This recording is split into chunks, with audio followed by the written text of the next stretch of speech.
Hai teman-teman sekalian, gimana kabarnya?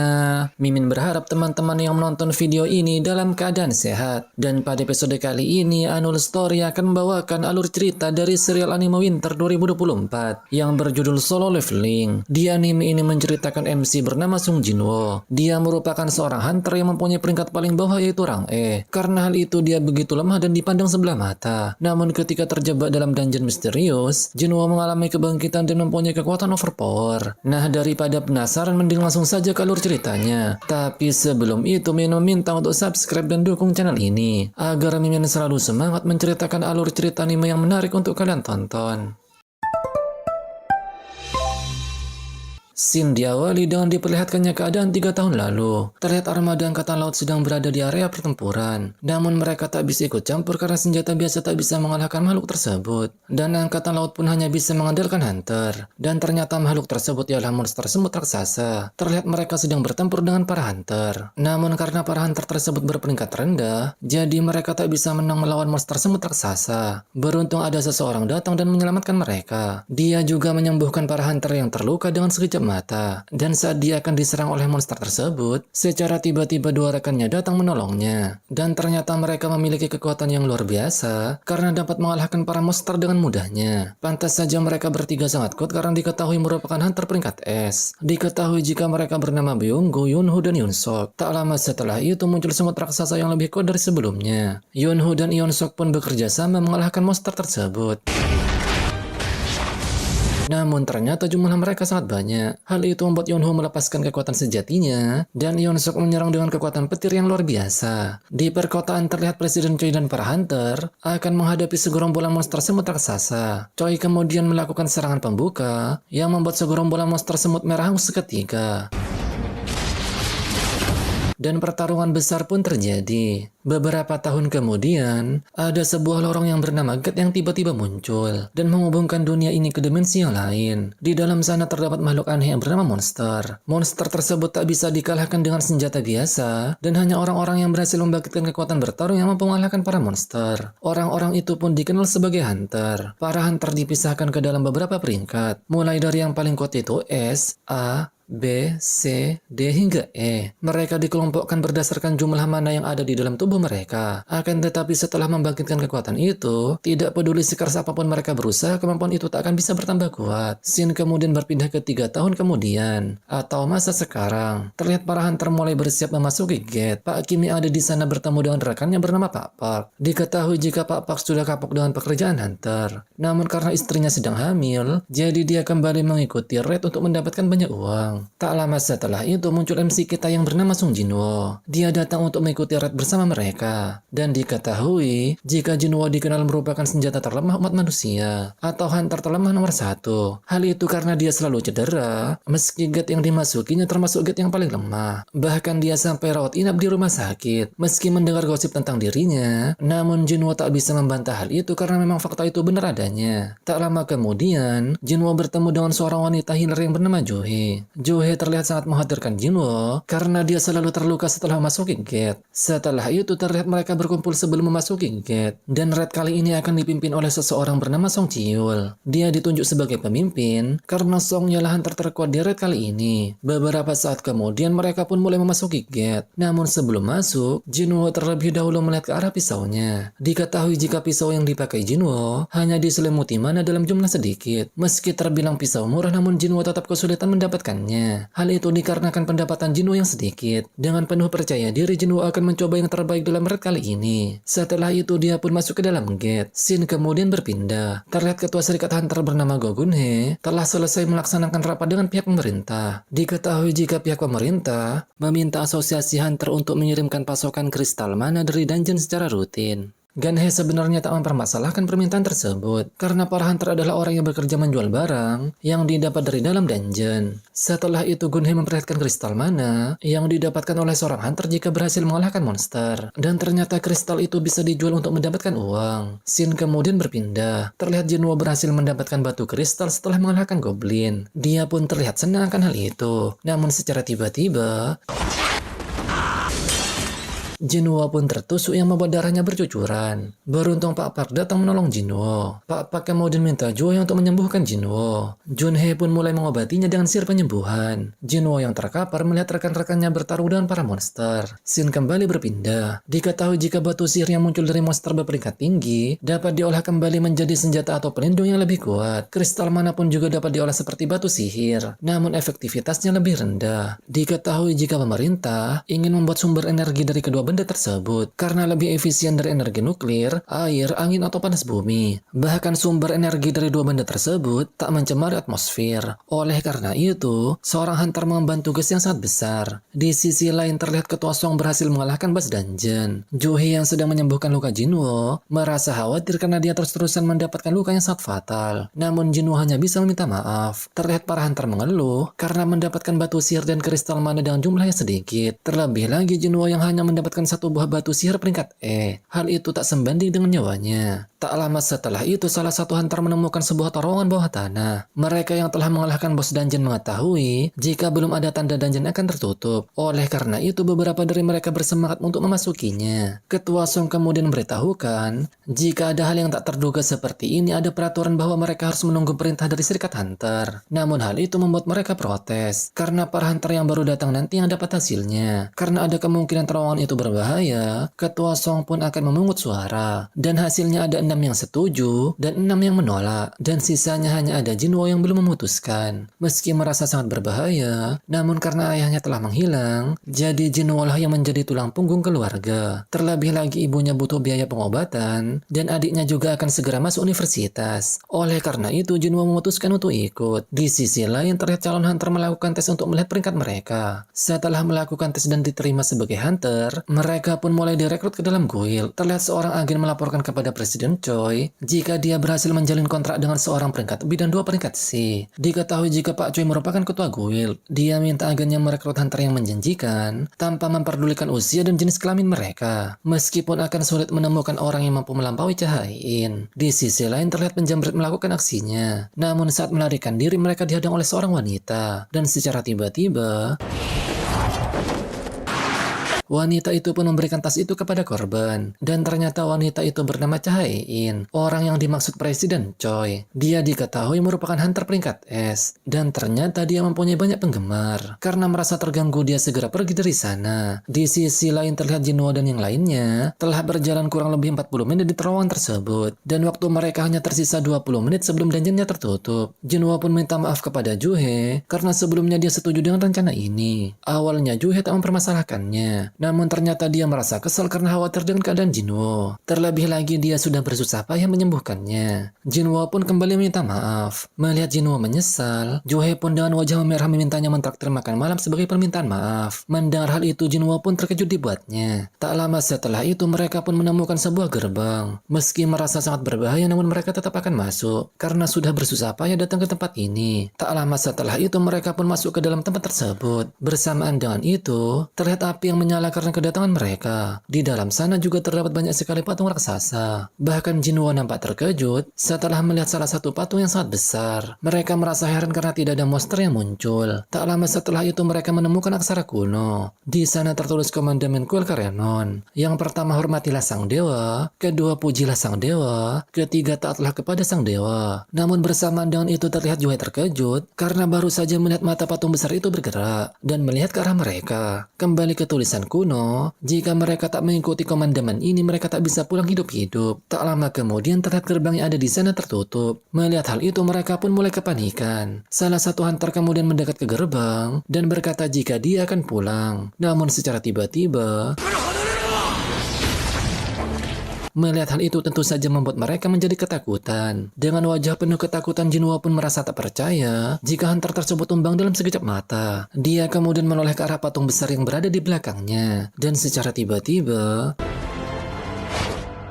Diketahui jika Jinwo beberapa kali berada di antara hidup dan mati. Mulai dari tersesat di raid pertama, dikalahkan monster peringkat S sehingga dirawat selama berminggu-minggu. Dan dia juga pernah nyaris mati kelaparan karena terjebak di dalam labirin. Normalnya para hunter akan membeli perlengkapan setelah menjual batu sihir. Namun baginya membeli pisau murahan saja sudah sangat sulit. Dia pun juga harus bertahan dari cemoohan orang lain. Dan bekerja mempertaruhkan nyawa demi imbalan yang tak seberapa. Namun demi menyambung hidup, Jinwo terus-terusan mempertaruhkan nyawanya.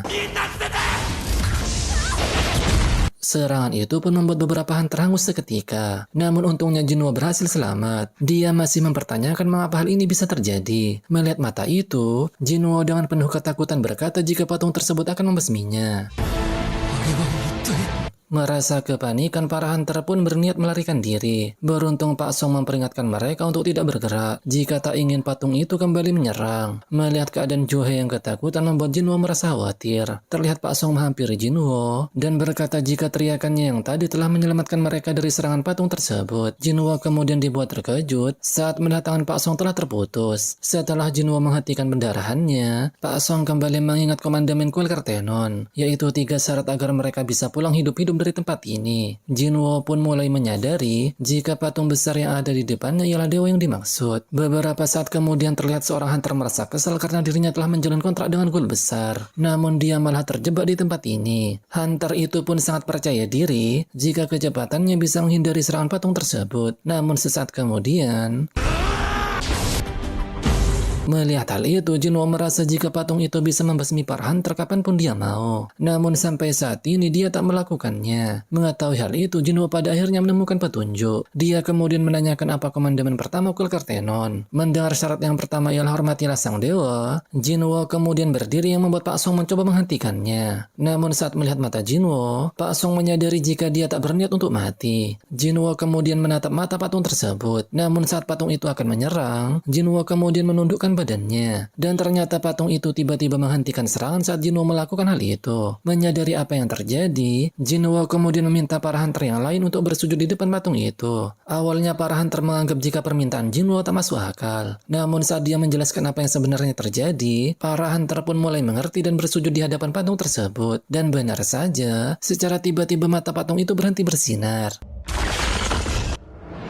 Merasa jika patung itu tak akan menyerang, para hunter pun merasa lega dan mulai berdiri. Namun meski begitu, Jinwo merasa jika semuanya belum berakhir. Dan benar saja karena tak lama kemudian patung itu kembali aktif dan beranjak dari tempat duduknya. Melihat patung itu bergerak, Pak Song kembali menanyakan apa yang harus dilakukan selanjutnya. Namun Jinwo tak memiliki rencana apa-apa, tapi dia menekankan agar mereka tak melanggar komandemen dan menuruti syarat yang kedua, yaitu pujilah sang dewa. Tak lama kemudian, ada seorang hunter yang mengetahui kalimat untuk memuji dewa. Hunter itu pun mulai membaca pujian tersebut dengan khusyuk. Melihat reaksi patung tersebut, Jinwo merasa jika pujian itu bukanlah untuk dewa yang ada di depannya. Dan benar saja karena tak lama kemudian,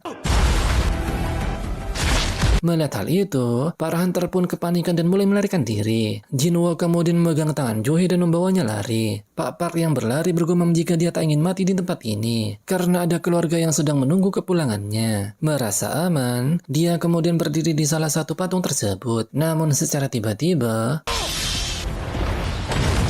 di sisi lain, Jinwo yang berlari tak mengerti apa yang dimaksud dengan pujilah sang dewa. Jinwo yang mencari petunjuk melihat ke arah patung-patung yang memegang senjata. Dan saat melihat patung yang memegang instrumen, Jinwo pun menyadari sesuatu dan meminta yang lain untuk berlari ke arah patung yang membawa instrumen. Dan benar saja saat mereka berada di depan patung instrumen, patung itu kemudian aktif dan memainkan musik. Jinwo yang membawa Johe pun sampai di depan patung instrumen. Namun saat mereka berdua sampai, patung itu tak memainkan musiknya. Hal itu membuat Jinwo menyadari jika mereka tak boleh berdua. Jinwo kembali berlari dan meminta Johe untuk tidak bergerak. Dan benar saja, saat Jinwo pergi, patung itu tiba-tiba aktif dan memainkan musiknya. Melihat Jinwo yang masih berlari, patung besar itu kemudian mengejarnya. Terlihat Jinwo menghindari injakan patung tersebut dan berhasil sampai di depan patung. Namun ternyata patung yang ada di belakang Jinwo bukanlah patung yang membawa instrumen.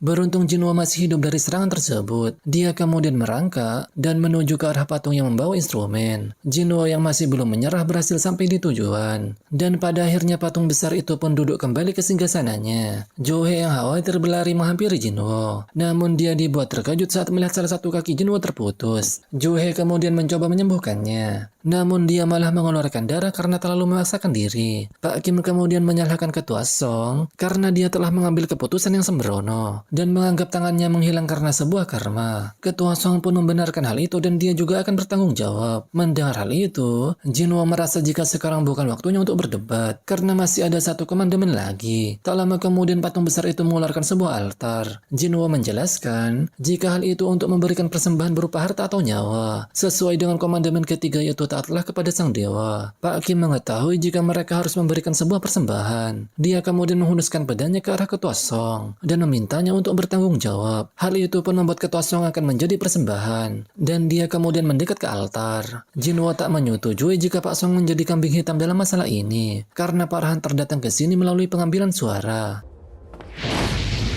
Melihat apa yang terjadi barusan, Jinwo menyadari jika sang dewa tak membutuhkan persembahan. Dia kemudian minta dua hunter yang lain untuk membawanya ke altar. Awalnya kedua hunter itu merasa khawatir. Namun saat Jinwo menjelaskan situasinya, mereka pun pada akhirnya membawa Jinwo ke sana. Dan saat mereka sampai terlihat tiga api tiba-tiba menyala. Melihat hal itu, Jinwo berpikir apa dengan menunggu di tempat ini regu bantuan akan datang menyelamatkan mereka. Diketahui jika sudah 1 minggu sejak gate ini terbuka. Dan setelah 7 hari gate akan terbuka sepenuhnya. Dengan kata lain akan ada dungeon break, yaitu para monster akan keluar dari dalam gate dan menyerang dunia luar. Dan tujuan lain dari mengadakan raid ialah mengalahkan bos dungeon dengan batas waktu yang telah ditetapkan. Dan jika mereka gagal maka para monster akan pergi ke dunia luar, termasuk patung besar yang ada di depan Jinwo saat ini. Di sisi lain terlihat adik Jinwo yang bernama Jinah datang untuk menjenguk ibunya. Meski ibunya tak sadarkan diri, namun Jinah tetap curhat tentang kehidupannya. Di sisi lain terlihat Jinwo minta Pak Kim dan Joe untuk masuk ke altar. Dengan begitu jumlah api yang menyala akan sesuai dengan jumlah mereka. Dan dia akan mengetahui apa yang akan terjadi selanjutnya. Setelah mereka masuk hal ini pun terjadi. Terlihat gerbang terbuka dan salah satu api biru padam. Dan terlihat para patung tiba-tiba bergerak. Melihat hal itu, membuat Jinwo minta mereka untuk tidak menutup matanya dan menatap ke arah patung tersebut. Namun ada seorang wanita yang ketakutan dan keluar dari altar. Dan ternyata dia berhasil melewati gerbang dengan selamat. Melihat hal itu tentu saja yang lain merasa heran. Meski pintunya tertutup sedikit tapi orang itu berhasil selamat. Jinwo menyadari jika api biru akan menghilang seiring waktu. Dan api yang merah akan mati saat ada orang yang berhasil kabur. Jinwo pun merasa jika hal itu hanyalah jebakan. Karena mungkin saja ujian ini untuk melihat seseorang selalu percaya pada dewa atau tidak. Beberapa saat kemudian, seorang hunter yang menggendong Jinwo kemudian berlari dan berhasil melewati gerbang. Meski melihat mereka berhasil, namun Jinwo masih menganggap jika semua ini hanyalah perangkap. Dia juga meminta mereka untuk tidak bergerak dan menatap patung itu sampai semua api biru yang dianggap waktu padam. Dengan begitu mereka akan selamat. Meski sudah mendengarkan penjelasan Jinwo, namun Pak Kim tak percaya akan hal itu. Karena mungkin saja mereka akan terjebak kembali. Meski Jinwo sudah banyak berjasa dalam dungeon kali ini, namun Pak Kim tak bisa menuruti perkataan Jinwo karena dia ingin selamat seperti yang lainnya. Pak Kim kemudian pergi dan dia pun berhasil selamat. Pak Song kemudian meminta mereka berdua untuk pergi, karena mungkin saja pintu itu tak akan tertutup selama ada satu orang yang tinggal. Namun sayangnya Joe tak bisa menggerakkan kakinya. Melihat hal itu, Jinwo kemudian meminta Pak Song pergi bersama Joe, karena jika dirinya yang pergi, Jinwo tak bisa menggendong Joe keluar. Karena waktunya hampir habis, Jinwo kemudian minta mereka untuk segera pergi. Awalnya Junhee tak menginginkan hal ini, namun Jinwo masih bersikeras dengan pendiriannya. Dia kemudian memberikan kristal mana sebagai ganti traktirannya yang gagal terpenuhi. Melihat Joe yang tak ingin pergi, Pak Song kemudian membuatnya pingsan. Dia juga meminta maaf dan segera pergi membawa Joe. Jinwo merasa bersyukur karena korban jiwanya hanyalah dirinya seorang. Jinwo yang masih belum menyerah kemudian mengambil pedang dan mencoba melawan mereka. Dia merasa jika dirinya selalu menjadi yang paling lemah dan menjadi bahan cemoohan orang-orang. Dia selalu berusaha keras hingga hari ini dan juga ingin menjadi sedikit lebih kuat namun tak bisa. Mengingat perkataan Pak Kim sebelumnya, Jinwo merasa jika dia hanya mencari pembenaran. Ucapan terima kasihnya pun hanya formalitas dan orang yang beruntung ialah mereka yang hanya memikirkan dirinya sendiri. Mereka tak berpikir jika dirinya juga mempunyai keluarga dan Jinwo juga ingin pulang hidup-hidup. Jinwo yang mengingat perkataan sebelumnya tentang bersyukur karena korban jiwanya hanyalah dirinya dirinya seorang, menganggap jika hal itu omong kosong dan munafik. Dengan keadaan sekar, Jinwo tak ingin dirinya mati. Bersamaan dengan patung yang hendak memotong dirinya, Jinwo ingin punya kesempatan satu kali lagi. Dan sesaat kemudian,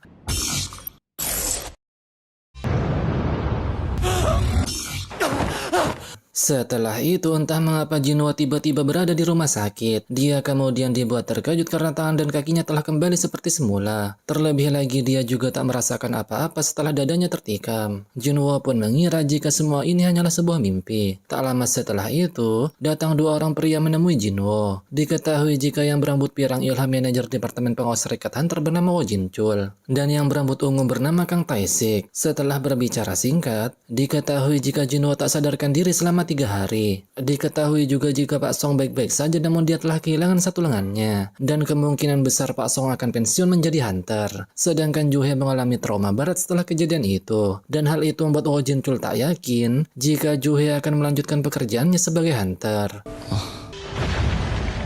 Oh Jin Chul juga memberitahukan jika hunter memang pekerjaan yang berbahaya. Namun tragedi seperti ini jarang sekali terjadi. Dan saat dirinya menerima laporan dari korban yang selamat, Oh Jin Chul dan anggota guild Harimau Putih segera berangkat menuju TKP. Dan secara mengejutkan mereka hanya menemukan Sung Jinwo yang tak sadarkan diri. Mereka juga tak melihat adanya sedikit pun jejak dari kuil atau patung yang ada di sana. Dan setelah melihat kejadian tersebut, Oh Jin Chul pun mempunyai prediksi jika hunter Sung Jinwo telah mengalami kebangkitan yang kedua. Mendengar pernyataan itu, tentu saja Jinwo merasa terkejut. Diketahui jika jumlah kekuatan seorang hunter ditetapkan saat mereka bangkit dan tak akan berubah seumur hidupnya. Namun terkadang ada hunter yang mengalami kebangkitan kedua, dan hunter yang mengalami hal tersebut dapat melampaui batas diri dan menjadi peringkat A atau S. Mendengar hal itu, Jinwo pun tersenyum karena merasa yakin jika dirinya mengalami hal yang serupa. Kang Tae-sik kemudian mengeluarkan alat pengukur mana dan meminta Jinwo meletakkan tangannya di atas alat tersebut. Namun ternyata, melihat hasilnya, tentu saja pengawas hunter tersebut merasa kecewa. Tak hanya itu, Jinwo yang memiliki mana di angka 10, bahkan tak masuk ke peringkat E yang berada di angka 70. Hasil itu pun membuat Oh Jin Chul bertanya-tanya, mengapa Jinwo bisa bertahan hidup di dungeon tersebut. Di sisi lain, Jinwo merasa heran, karena kedua orang tersebut tak bisa melihat screen virtual yang ada di depannya. Screen virtual itu tertulis jika Jinwo memiliki pesan yang belum dibaca. Jinwo pun mencoba menyentuh screen virtual tersebut. Namun ternyata screen itu bukanlah layar sentuh. Jinwo kemudian mengingat bahwa dirinya pernah melihat screen virtual itu saat hampir meninggoy. Tak lama kemudian Jin Ah datang menemui Jinwo. Dia terlihat cemas karena melihat keadaan sang kakak yang terbaring di rumah sakit. Dia pun mengancam akan berhenti sekolah dan akan bekerja jika sang kakak kembali cedera di lain waktu. Mendengar hal itu, Jinwo hanya bisa tersenyum dan meminta maaf. Merasa penasaran, Jinwo kemudian menanyakan, apakah Jin Ah bisa melihat screen virtual yang ada di depannya. Dan ternyata Jin Ah juga tak bisa melihat screen virtual tersebut. Karena screen virtual itu sama seperti di game, Jinwo kemudian menanyakan bagaimana cara membuka pesan yang ada di sebuah game. Awalnya Jin Ah merasa jika kepala sang kakak sudah rusak, namun pada akhirnya dia memberitahukan agar sang kakak membuka kotak pesannya. Dan sesaat kemudian,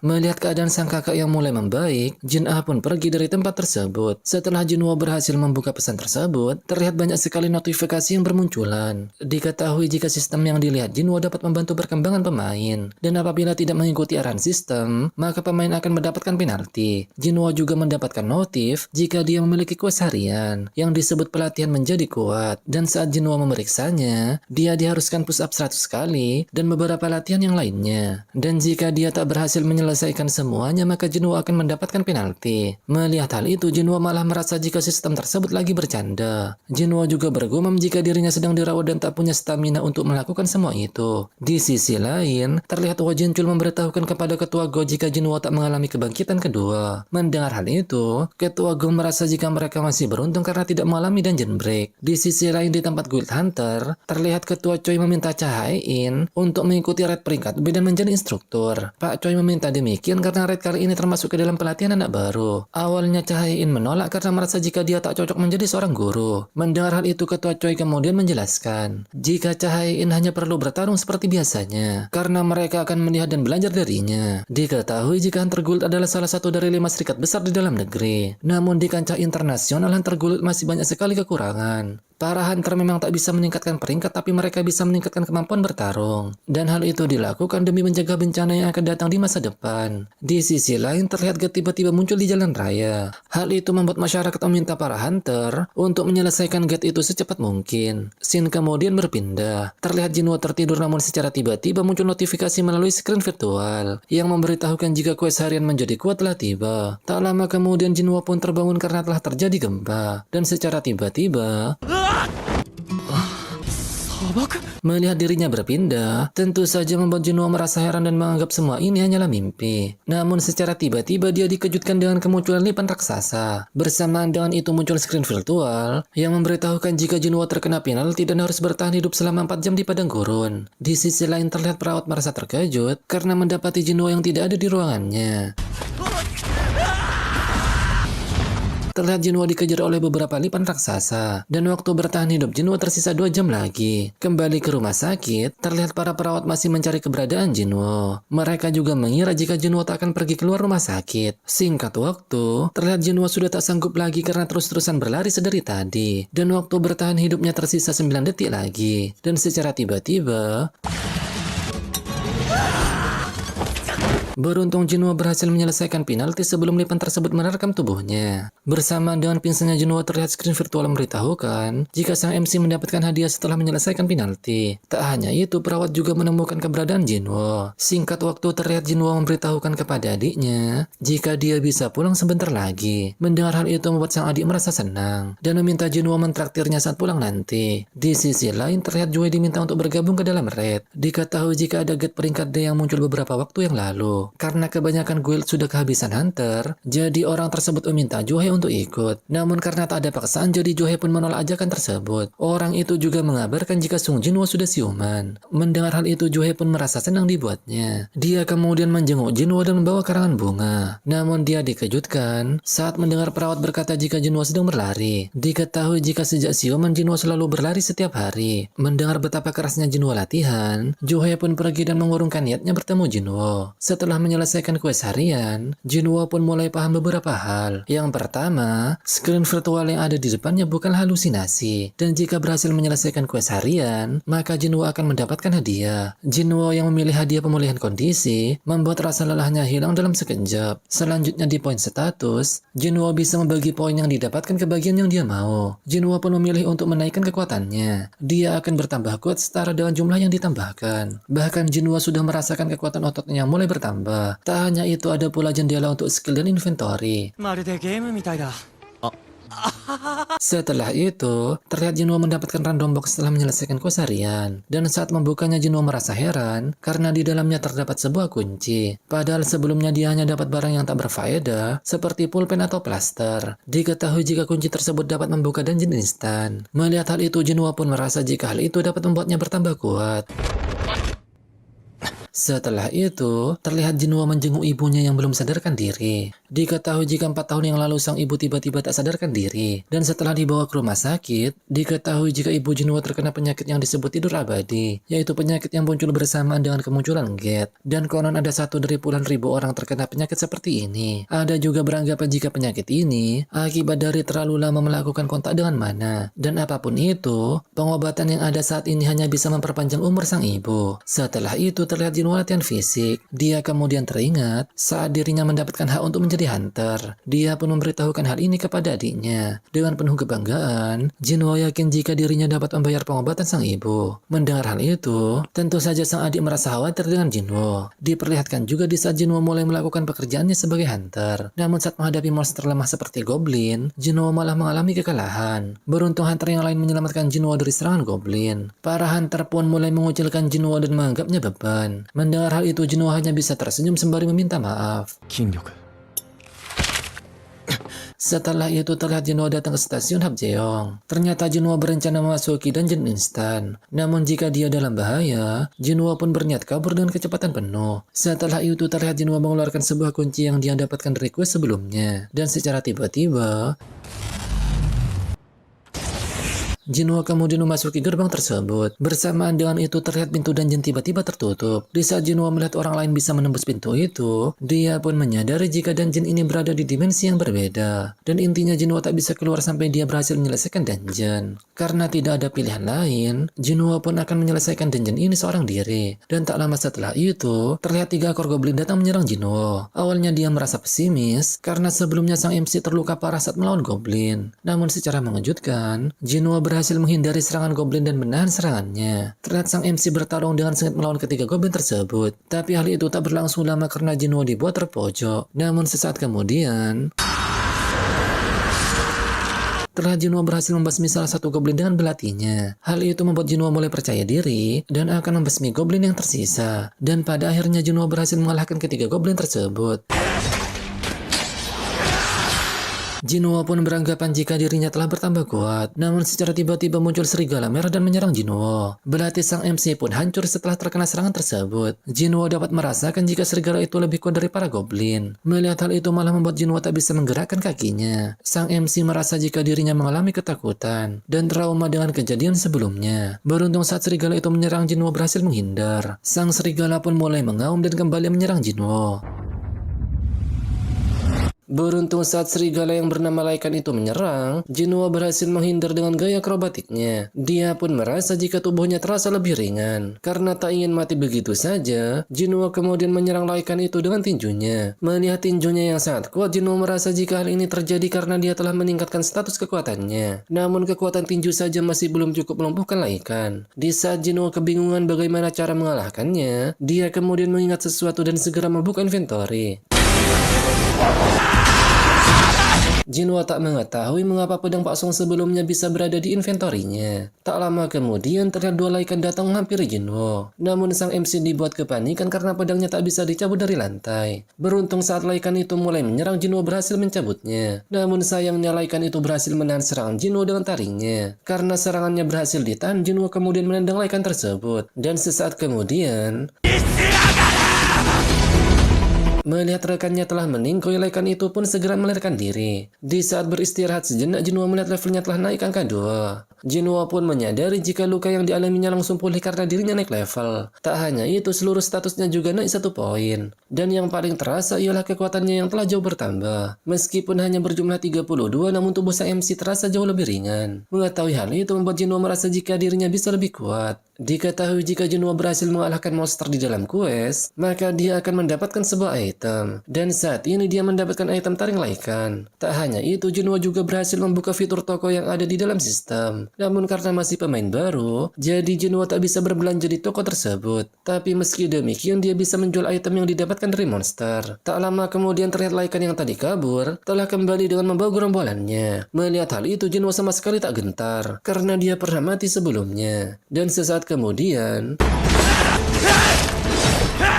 Jinwo berkata jika dia tak berniat mati dengan mudah dan meminta para Laikan juga melakukan hal yang sama. Dengan wajah tersenyum dia memberitahukan jika dia akan berbelas kasih jika mereka dengan mudah dikalahkan. Jinwo juga mengingat saat dirinya pertama kali menjadi hunter dan saat dirinya diambang kematian di kuil Kartenon. Dan tak lama setelah itu, dan pada akhirnya Jinwo berhasil mengalahkan mereka. Meski pedangnya rusak setelah pertarungan tersebut, dia juga mendapatkan gelar Wolf Assassin, di mana gelar tersebut akan meningkatkan ability-nya sebanyak 40% saat melawan monster bertipe binatang. Tak hanya itu, Jinwo juga mendapatkan beberapa item dan batu teleportasi untuk keluar dari dungeon ini. Namun karena Jinwo ingin lebih kuat, jadi dia memutuskan untuk tetap menyelesaikan dungeon tersebut. Di sisi lain terlihat Juhei ditelepon seseorang dari Serikat Hunter. Diketahui jika ada dungeon break dan lokasinya berada di dekat Juhei. Karena para hunter kekurangan healer, jadi Serikat Hunter meminta Juhei untuk ikut menangani dungeon tersebut. Melihat kegigihan Jinwo sebelumnya, membuat Juhei menerima permintaan tersebut. Di sisi lain terlihat Jinwo berhasil membasmi beberapa monster. Melihat warna di tulisan Laikan berubah, Jinwo pun menyadari sesuatu. Jika warna putih itu termasuk lemah, warna jingga kurang lebih setara dengannya, sedangkan merah berarti lebih kuat. Diketahui jika sebelumnya tulisan Laikan berwarna merah dan sekarang berubah menjadi menjadi warna putih. Hal itu menandakan jika Jinwo sudah bertambah kuat sejak dia pertama kali masuk ke dungeon. Meski sudah bertambah kuat, namun Jinwo masih tak yakin jika levelnya sekarang bisa mengalahkan bos di lantai terbawah. Jinwo pun sampai dibuat merinding karena dia merasakan tekanan yang luar biasa. Dan jika dia melanjutkan pertarungan yang sia-sia, maka pedangnya tak akan bisa bertahan. Namun meski begitu tak membuat Jinwo mundur. Dengan penuh keyakinan dia kemudian memasuki lantai terbawah untuk melawan bos. Setelah itu, terlihat Jinwo telah sampai di lantai terbawah. Dan secara tiba-tiba, serangan itu membuat Jinwo terhempas dan membuat pedangnya patah. Ternyata bos yang akan dilawan Jinwo kali ini ialah sang Raja Rawa bernama Taring Biru Beracun Kasaka. Jinwo mengetahui jika pedangnya tak akan berguna karena sang Raja Rawa diselimuti sisi yang sangat kuat. Terlihat Jinwo kesulitan saat menahan serangan Kasaka karena perbedaan kekuatan mereka cukup jauh. Jinwo hanya bisa menghindar dan menahan serangannya dengan susah payah. Melihat dirinya selalu lemah dan belum cukup kuat, Jinwo pun merasa kesal karena di kehidupannya dia selalu menjadi bahan tertawaan orang lain. Meski berhasil menahan serangan, namun hal itu belum cukup karena sang Raja Rawa kembali menggunakan ekornya dan menyerang Jinwo. Meski terhempas, namun Jinwo bangkit lagi dan lagi karena dia benci jika semua orang terus-terusan meremehkannya. Dengan penuh emosi, Jinwo kembali mengingat tragedi di kuil Kartenon. Jinwo memberitahukan jika dirinya mempunyai kekuatan yang absolut, maka dia akan berada di atas yang lain. Karena orang lemah tak bisa apa-apa di hadapan yang kuat. Mereka hanya bisa gemetar ketakutan dan diam terpaku. Meskipun dia pintar dan bisa berpikir dengan cepat atau melakukan sesuatu demi orang lain, namun di hadapan orang kuat mereka akan mudah dihianati. Oleh karena itu, Jinwo bertekad menjadi yang terkuat, dan hal itu pun juga yang membuatnya datang ke tempat berbahaya seperti ini. Setelah itu, Jinwo kemudian melompat ke badan Kasaka, namun dia kembali dihempaskan. Meski sudah jatuh berkali-kali, namun tekad Jinwo tak bisa diremehkan. Kasaka kembali menyerang, namun Jinwo berhasil menahannya. Dia pun merasa jika rasa takutnya jauh lebih besar saat berhadapan dengan patung dewa yang berada di kuil Kartenon. Dan monster seperti Kasaka tak ada apa-apanya. Terlihat Jinwo berdiri di tubuh Kasaka sambil melancarkan serangan. Setelah itu dia pun bergelantungan di tubuh sang Raja Rawa. Karena Jinwo sudah fokus meningkatkan poin di kekuatan, Jinwo pun berhasil menghancurkan sisi Kasaka dengan cengkramannya. Dan sesaat kemudian,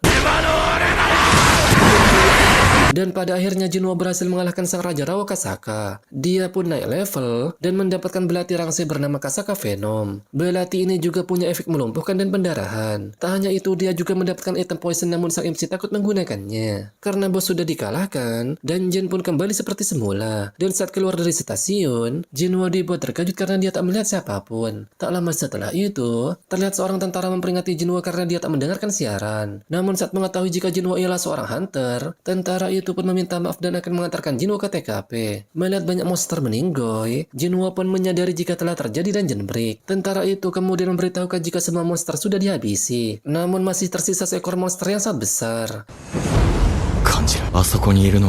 Di sisi lain terlihat golem bertarung dengan para hunter. Meski keadaannya berbahaya, namun para warga malah cosplay menjadi warga plus 62. Karena bukannya lari, mereka malah menfoto golem tersebut. Di dalam pertarungan terlihat yang bersusah payah menahan serangan golem. Dia pun merasa kesal karena golem tersebut masih terlihat bugar. Hal itu terjadi karena marksman di timnya gak ada damage sama sekali. Sedangkan kedua faktor yang ada di sana kena mental saat berhadapan dengan golem tersebut. Jinwo yang menjadi analis memberitahukan jika sekuat itu kesulitan untuk bekerja sama. Dia pun mengetahui jika mereka semua berada di rank rendah. Di sana juga terlihat Juhe, namun dia AFK karena kena mental saat mengingat patung dewa. Melihat keadaan Juhe, Jinwo pun merasa prihatin kepadanya. Karena sang MC tak bisa diam saja, dia pun memutuskan untuk menolong sekuat tersebut. Jinwo kemudian bersiap melancarkan serangan. Dia juga beranggapan jika golem tersebut lebih lemah dibandingkan sang Raja Rawa. Dan sesaat kemudian, karena perisai sang golem telah hancur, pada akhirnya sekuat tersebut berhasil mengalahkannya. Tank pun penasaran mengapa perisai golem bisa hancur secara tiba-tiba. Dia pun menyadari jika ada serangan yang menghancurkan perisai tersebut. Melihat pedang yang tertancap di batu, Tank itu pun menanyakan siapa yang telah melemparkan pedang tersebut. Tentara yang menjawab dibuat kebingungan karena Jinwo telah pergi dari sana. Tank itu pun beranggapan jika hunter tingkat tinggi telah menolongnya. Di sisi lain, Jinwo tak menyangka jika golem itu akan tumbang dengan satu kali serangan. Setelah itu, terlihat para perawat bergosip tentang Jinwo yang memiliki roti sobek serta wajah yang tampan. Mereka pun beranggapan jika sang MC semakin glow up karena sering berolahraga. Namun ada seorang perawat yang masih tak percaya jika ada pasien yang seperti itu. Dan saat dia menemui Jinwo, hal ini pun terjadi. すいません。 Melihat roti sobeknya Jinwo, perawat itu pun malu-malu dan langsung mengalihkan pandangannya. Jinwo kemudian menanyakan keperluan perawat tersebut. Diketahui jika Jinwo sudah boleh pulang dari rumah sakit, dan dia diminta untuk menyelesaikan proses administrasi di meja resepsionis. Karena terpesona dengan Jinwo, perawat itu pun dengan wajah memerah meminta nomor teleponnya. Jinwo yang masih polos tentang percintaan, menganggap jika perawat itu mungkin ingin mengirimkan hasil pemeriksaan saat dirinya keluar dari rumah sakit. わかりました。 Setelah itu terlihat berita di TV yang menampilkan wawancara dengan hantaran es bernama Baekhyunho. Di sisi lain Jin Ah merasa terkejut karena dirinya harus segera berangkat ke sekolah. Namun sebelum itu dia harus pamit dengan kakaknya terlebih dahulu. Melihat perubahan di fisik kakaknya, Jin Ah pun berkata hal demikian. 大人になっても背伸びるんだ。 Sebelum berangkat Jinwo kemudian memberitahukan jika payung sang adik ketinggalan. Mendengar Jin Ah merasa berat saat membawa payung tersebut, jelas saja Jinwo memaksa sang adik untuk membawanya karena ada kata-kata sedia payung sebelum hujan. Setelah itu terlihat Jinwo memeriksa kuis hariannya. Karena misi yang tersisa hanya berlari, Jinwo pun akan melakukannya nanti siang. Jinwo merasa jika ototnya bertambah besar karena statusnya yang semakin bertambah. Melihat poinnya yang masih tersisa, Jinwo pun memutuskan untuk menambahkan status keindahan kecekatan. Karena dirasa percuma jika serangannya tidak ada yang kena. よし、決めたわ。 Tak lama setelah itu terlihat pemilik apartemen menelpon karena Jinwo masih belum mengirimkan biaya sewa bulan ini. Beruntung pemilik apartemen masih memberikan kelonggaran karena dia akan menunggu jika Jinwo merasa kesulitan. Namun Jinwo akan segera mengirimkannya karena dia merasa sungkan. Jinwo masih belum mengetahui apakah dirinya mengalami kebangkitan kedua. Namun karena dirinya sudah mengalahkan goblin dengan mudah, dia pun berpikir bisa mengumpulkan uang untuk membayar sewa apartemen. Meskipun begitu, dia perlu masuk ke gate berperingkat tinggi karena dia bisa mendapatkan lebih banyak uang. Namun karena dirinya masih hanterang, tentu saja hal itu tak memungkinkan. Dia pun berpikir akan memeriksa ulang status ranknya demi masuk ke gate yang lebih bagus. Dan hal itu juga bisa membuatnya terkenal dan menambah pemasukan. Namun karena dirinya mempunyai sistem menaikkan level, tentu saja hal itu akan menarik perhatian. Karena Jinwo tak ingin awak media berisik dan terus-terusan mengincarnya. Oleh karena itu dia tak ingin memeriksa ulang status ranknya, setidaknya sampai dia memahami player system. Tak lama setelah itu notif Red muncul yang membuat Jinwo segera pergi ke sana. Karena dia berangkat dengan berjalan kaki, Jinwo pun selesai menyelesaikan kuis hariannya. Diketahui jika Red kali ini dipimpin oleh seseorang bernama Hwang Dong-suk. Melihat bawahannya menghina Jinwo dengan mengungkit senjata terlemah umat manusia, Dong-suk pun meminta mereka untuk berhenti menghinanya. Dan dia juga meminta maaf kepada Jinwo. Diketahui jika Jinwo di-invite untuk melengkapi Red kali ini karena butuh hunter minimal 8 orang untuk masuk ke dungeon peringkat C. Karena Jinwo tak ikut berburu dan hanya menjadi porter atau membawa barang, jadi Dong-suk tak bisa membagi penghasilan berupa batu sihir. Namun dia tetap akan mengupah Jinwo dengan uang tunai sebesar 2 juta. Jinwo mengetahui jika mereka ialah 4 hunter peringkat C dan 2 orang peringkat D. Namun dia dibuat terkejut karena Red kali ini mereka tak membawa seorang healer. Dong-suk pun beralasan jika dia kesulitan memanggil healer untuk unit penyerangan pribadi. Mereka diketahui selalu pergi tanpa mengajak seorang pun healer. Awalnya Jinwo merasa cemas akan hal ini. Namun pada akhirnya Jinwo menyetujuinya, meski di dalam kontrak bertuliskan jika mereka tak akan bertanggung jawab atas segala kecelakaan yang terjadi di dalam dungeon. Tak lama setelah itu, terlihat seorang hunter yang diketahui bernama Yoo Jin-ho datang menemui sang MC. Dan ternyata Jin-ho juga sebagai pelengkap di dungeon kali ini. Sang MC merasa jika Jin-ho anak orang kaya saat melihat skin legend yang dia pakai. Meski anak orang kaya, namun Jin-ho ialah anak baik karena dia akan melindungi sang MC. それじゃあ行きましょう。 Setelah itu terlihat mereka sampai di depan gate peringkat C. Melihat gate sebesar itu, salah satu bawahan Dong-suk pun menanyakan apakah benar jika dungeon kali ini adalah peringkat C. Dong-suk pun meyakinkan mereka karena serikat hunter telah datang dan memeriksanya sebanyak 2 kali. Jinwo menambahkan jika ukuran gate tak berpengaruh apa-apa. Karena yang diukur ialah gelombang mana yang merembes dari dalam dungeon. Dan serikat hunter akan memeriksa angkanya, lalu menentukan peringkat dungeon tersebut. Terlihat Jinwo merasa gugup karena dia baru pertama kali masuk ke dungeon peringkat C. Tak lama setelah itu mereka pun masuk ke dalam gate.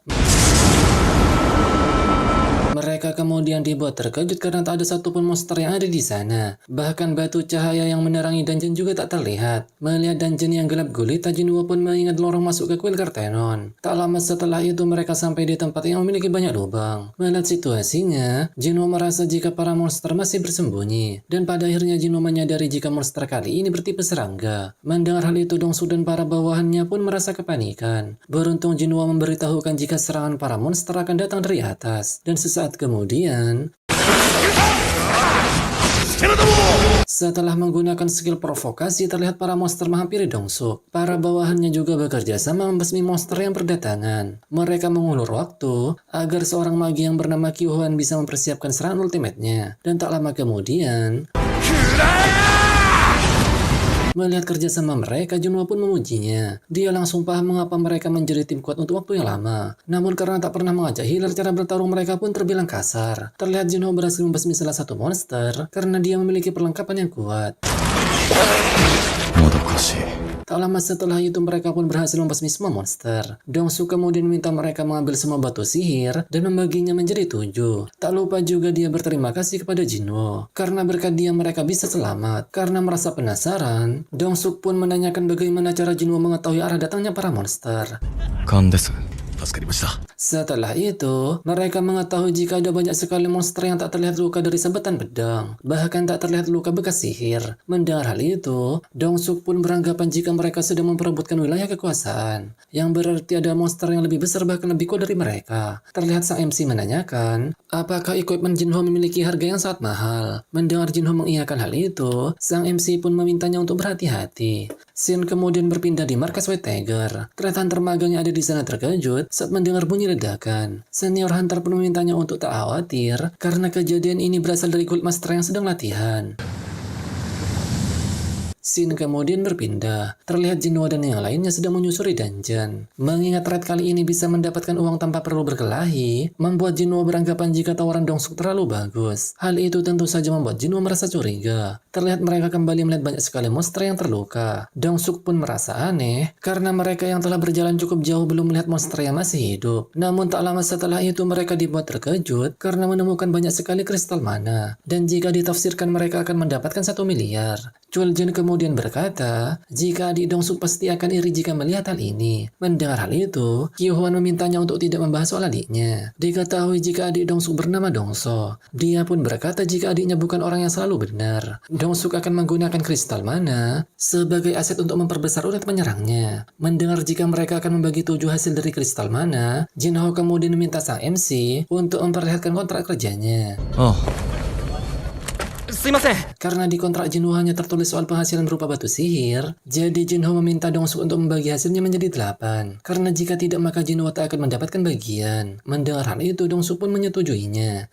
ですが、ダンジョンボス。 Karena dungeon akan tertutup jika mereka mengalahkan bos, jadi Dongsuk berencana akan membawa kristal mana itu terlebih dahulu. Untungnya bos dungeon saat ini sedang tertidur, dan hal ini ialah kesempatan bagus untuk menambang semua kristal mana. Namun sebelum itu, Dongsuk malah meminta mereka berdua untuk berjaga di tempat ini, karena dia beralasan akan mengambil perlengkapannya terlebih dahulu. Mendengar hal itu, tentu saja membuat Jinho merasa terkejut, karena mereka akan meninggalkan dirinya dan juga Jinho di ruangan bos. Dongsuk pun menenangkan mereka, karena saat ini bos dungeon sedang tertidur nyenyak. Meski begitu, Jinho masih tak setuju dengan rencana itu. Namun Dongsuk kembali meyakinkan mereka untuk percaya kepadanya. Terlihat Jinho semakin curiga dengan semua ini. Dia pun menanyakan kemana perginya orang yang biasa diminta untuk melengkapi jumlah rombongan Dongsuk. Dan tak lama setelah itu, kecurigaan yang dialami Jinho pun terjadi.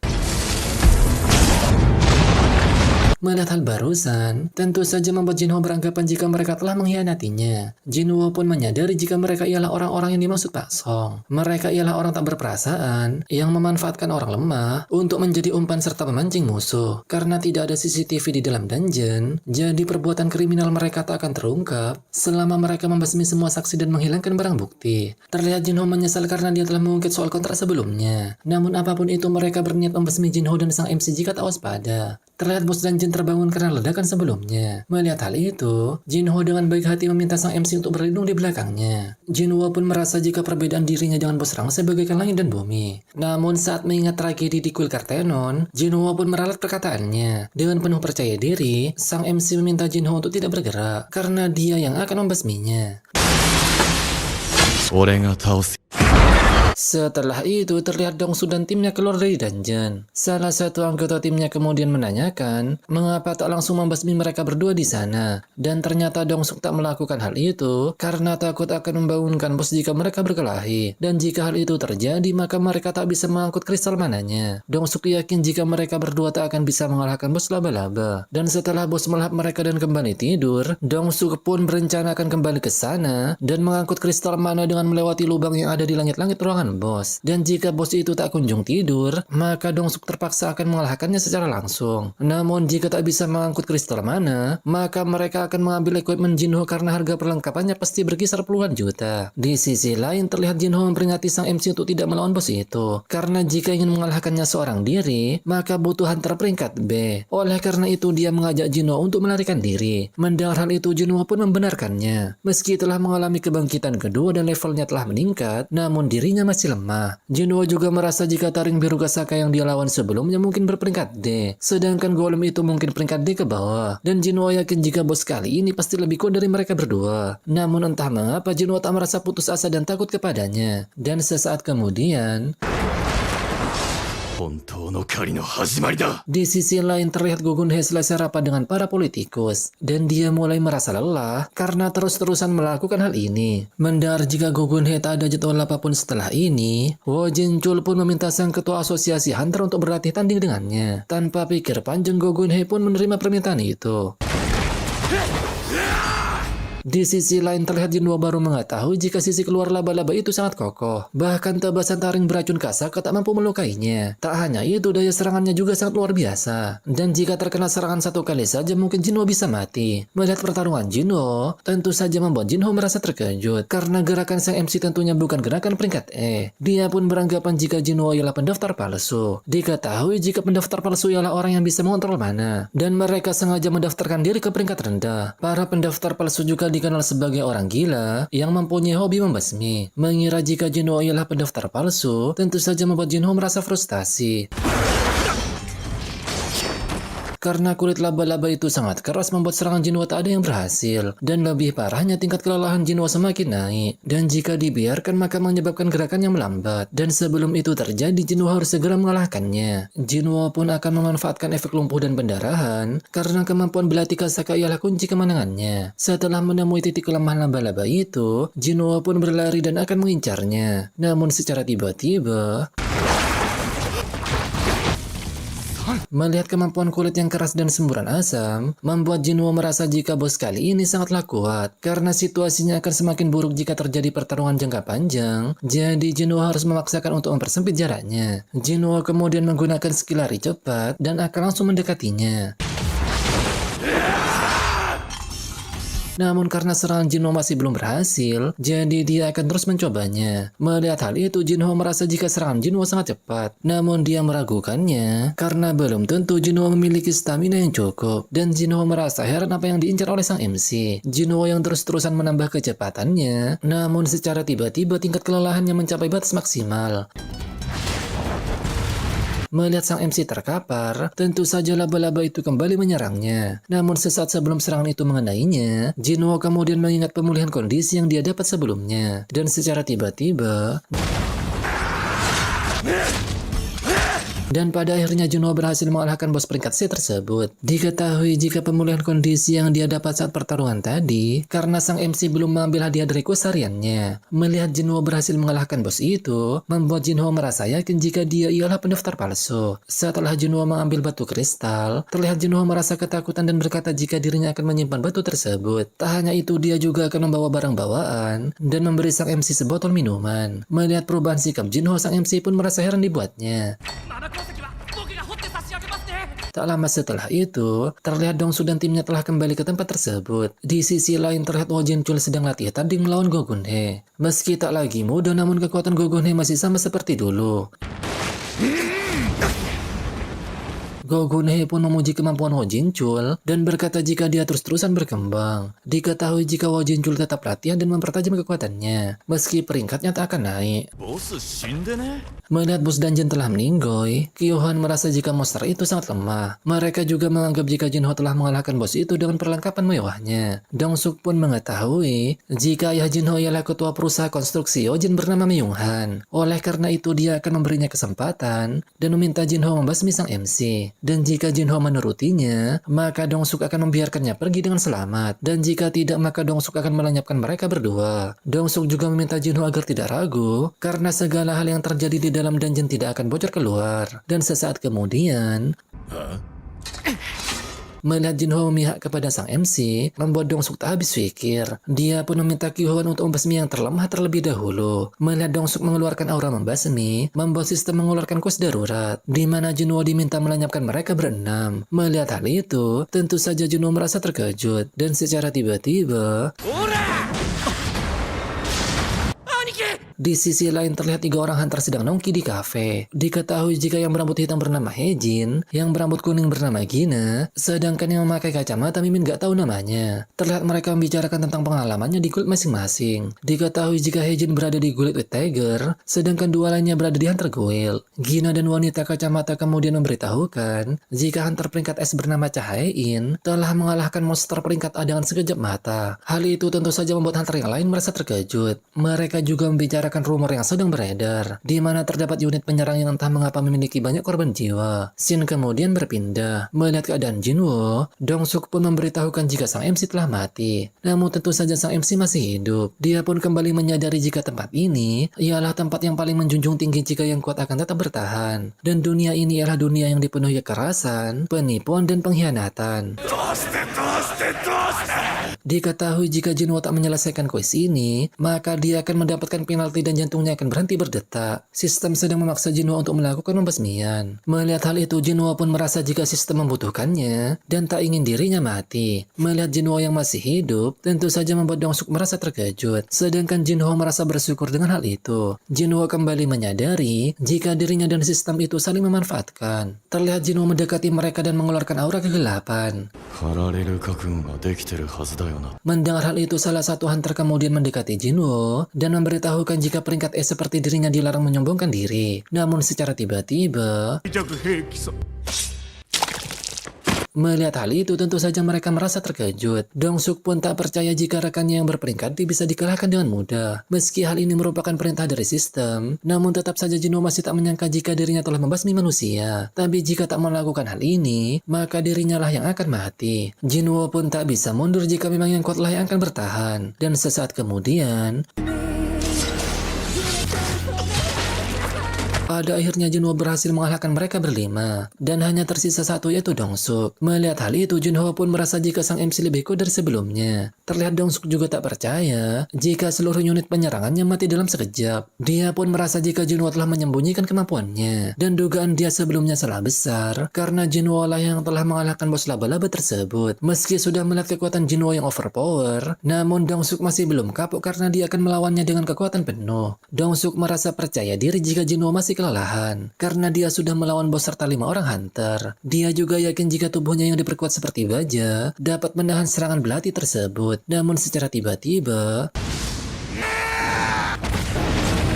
pada akhirnya Dongsuk menyadari perbedaan kekuatannya dengan sang MC. Dengan perasaan panik, Dongsuk meminta ampun kepada Jinho. Dia juga akan memberinya uang berkali-kali lipat dan akan memberikan seluruh kristal mana dan batu sihirnya. Jinho tanpa berbelas kasih berkata jika Dongsuk mencoba membasminya sebanyak 3 kali, namun sekarang dia malah meminta pengampunan. Dongsuk yang ketakutan kemudian memperingati Jinho jika dia tak akan selamat setelah melakukan hal ini. Namun saat mendengar Jinho mengulang kata-katanya, Dongsuk pun marah besar dan membahas soal adiknya. Namun secara tiba-tiba,